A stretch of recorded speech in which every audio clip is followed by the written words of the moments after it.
Terima kasih kerana menonton channel ini. Sebelum kita teruskan isu-isu yang hangat daripada channel ini, sila pertimbangkan untuk menekan butang subscribe dan tekan loceng untuk mendapatkan isu-isu terkini daripada channel ini pada setiap hari. Sila juga untuk meninggalkan komen anda. Setiap daripada komen anda amatlah dihargai.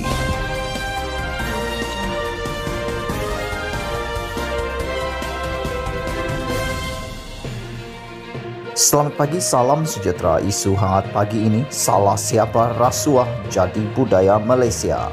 Berita sepenuhnya. Sistem politik kolot dan tidak telus. Sejarah dunia banyak menyaksikan negara yang mengamalkan sistem politik tersembunyi tidak telus dalam pengisytiharan kedudukan keuangan parti politik dan pentadbiran sebelum, semasa dan selepas pilihan raya hanya memundurkan dan memenjarakan rakyat.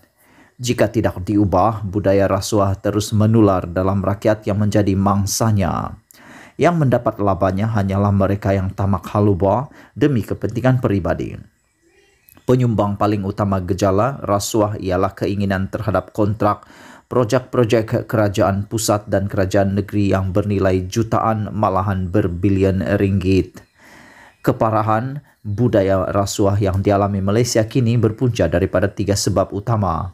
Pertama, ketiadaan akta dana politik. Sumbangan politik sememangnya dibenarkan di Malaysia.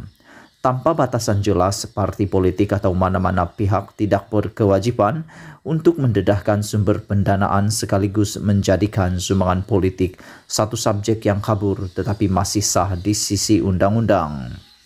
Semua derma politik dibenarkan untuk disalur ke akaun individu dan parti politik. Penyumbang asing tanpa nama boleh meminta untuk tidak didedahkan identiti mereka.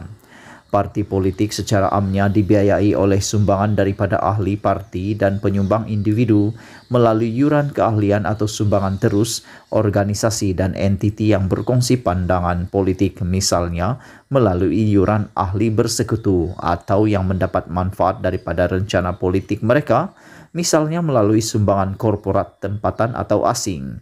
Pemilikan perniagaan parti politik juga wujud sebagai entiti perniagaan dengan modal dan pengaruh besar, dan sumbangan orang ramai melalui tabung atau kutipan dana dari masyarakat umum. Memang lumrah manusia akan lebih memihak kepada penyokong sendiri atau penderma kempen pilihan raya dalam proses pemberian kontrak. Ada juga yang terang-terang memberikan projek kepada ahli-ahli parti sebagai ganjaran atas sokongan dan kesetiaan kepada pemimpin-pemimpin parti. Seterusnya, untung yang diperoleh sama ada akan disalurkan balik kepada parti untuk digunakan sebagai duit kempen pilihan raya seterusnya ataupun dibahagikan sesama pemimpin sendiri. Sudah tiba masanya corak pemikiran dan budaya sebegini dihentikan. Sehebat manapun kempen membenteras rasuah, tiada impaknya selagi tiada kesanggupan politik untuk mengubal akta sumbangan politik. Kedua, kurangnya keterbukaan dan ketelusan dalam pemberian kontrak kerajaan. Secara asasnya, wakil-wakil rakyat dan rakyat sendiri harus faham bahawa duit untuk melaksanakan projek-projek kerajaan adalah untuk kebajikan rakyat, datangnya dari rakyat, bukannya milik parti maupun milik mana-mana pemimpin. Kepimpinan saksama dan berintegriti terserlah jika pemimpin dan pemerintah mempunyai sikap accountability, integriti dan amanah serta mendahulukan rakyat dan bukannya parti. Wujudkan mekanisme sering kali kita mendengar berita bahawa projek-projek kerajaan yang bernilai tinggi akhirnya diberikan kepada syarikat yang berkaitan dengan parti atau ahli politik. Keadaan ini sangat membingungkan dan merupakan barah yang harus dipandang serius kerana perlakuan sebegini ibarat harapkan pegar makan padi. Satu mekanisme harus diwujudkan agar syarikat milik atau berkaitan parti politik dihadkan penglibatannya dalam pembinaan projek-projek kerajaan. Walaupun ada usaha untuk wakil-wakil rakyat dan pemimpin mengisytiharkan pendapatan bulanan dan aset mereka, apalah gunanya jika proses pemberian kontrak dan kriteria pemilihan masih kabur dan tidak telus. Indeks Persepsi Rasuah CPI 2020 terbitan Transparency International pada 28 Januari 2021 mendedahkan bahwa rasuah yang berterusan merosakkan sistem penjagaan kesehatan dan menyumbang kepada kemunduran demokrasi di saat pandemik COVID-19. Menurut laporan tersebut, negara-negara dengan indeks cemerlang cenderung untuk melabur lebih banyak dalam sistem kesehatan serta lebih berkemampuan untuk memberikan liputan kesehatan sejagat dan mengelak daripada melanggar norma dan institusi demokrasi atau kedaulatan undang-undang. COVID-19 bukan hanya krisis kesehatan dan ekonomi. Ia adalah krisis rasuah yang gagal diuruskan oleh segelintir pemimpin, kata Delia Ferreira Rubio, pengerusi Transparency International. Tahun lalu merupakan ujian kepada ramai pemerintah negara. Pemerintah di negara-negara dengan kadar rasuah lebih tinggi didapati kurang mampu menghadapi ujian tersebut. Mereka yang berada di puncak CPI pula harus memainkan peranan mereka dalam menghapuskan rasuah di dalam dan di luar negara, tambah beliau.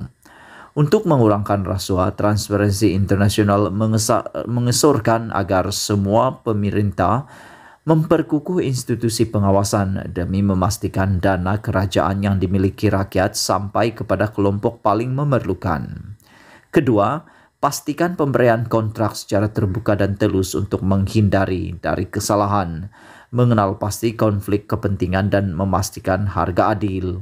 Ketiga, dalam proses rasuah ada pemberi dan ada penerimanya.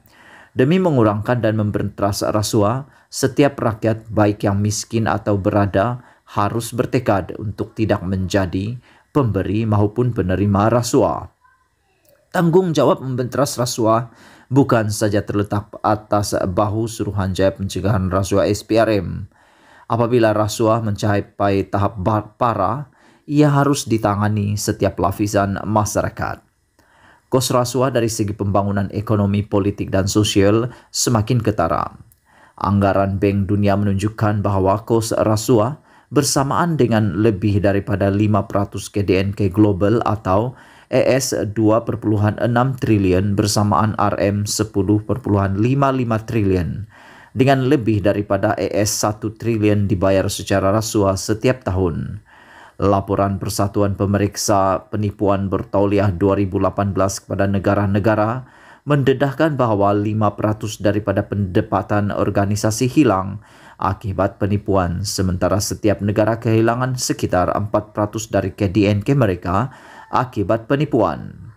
Pada tahun 2017, Malaysia kehilangan sebanyak RM47 bilion atau 4% daripada KDNK akibat rasuah. Nilai itu hampir 2 kali ganda jumlah perbelanjaan untuk penjagaan kesehatan pada tahun yang sama. Laporan Global Economic Crime and Fraud Survey 2018 Malaysia pula menunjukkan bahwa 41% dari sampel syarikat Malaysia mengalami peningkatan jenayah ekonomi dalam tempoh 2 tahun sebelumnya. Menurut laporan Fokus Malaysia, berdasarkan aduan diterima SPRM antara 2013 dan 2018, penjawat awam merangkumi 46,3% daripada mereka ditangkap kerana rasuah. Kesalahan melibatkan perolehan adalah sekitar 42,8% mendahului senarai sektor terdedah kepada rasuah. Bank Dunia menganggarkan berlaku 20 hingga 30% ketirisan daripada nilai kontrak kerajaan. Anggaran itu sepadan dengan laporan Jabatan Ketua Audit Negara yang menyatakan sehingga 30% nilai projek awam Malaysia tertiris akibat salah urus dan rasuah. Bayangkan penjimatan yang boleh dinikmati kerajaan dan negara jika kos barang dan perkhidmatan dibayar kepada pembekal dan vendor berkurangan sebanyak 30%. Prosedur pemerolehan memerlukan kawalan berkesan untuk mencapai ketelusan, kebergantungan dan mengelakkan risiko penipuan. Pemantauan terhadap proses dan prosedur perolehan memerlukan perhatian tinggi untuk memastikan agar proses tersebut tidak mencipta ruang untuk penipuan dan rasuah. Pemantauan berterusan adalah penting demi memastikan pematuhan integriti dan standard etika yang tinggi. Marilah kita mengurak langkah dalam memacu Malaysia agar menjadi negara berintegriti tinggi. Langkah ini haruslah bermula dari diri kita sendiri. Jangan beri dan jangan terima rasuah. Hentikanlah. Daripada Evelyn Yap, seorang penaung, merupakan penaung dan penasihat utama krisis komunikasi, Sid Ryan One, sebuah syarikat penasihat komunikasi tempatan yang mempunyai rakan syarikat di 8 buah negara di Asia Pasifik daripada Sinar Harian. Sekian isu hangat pagi ini. Jangan lupa tekan butang subscribe dan kita jumpa lagi. Bye-bye.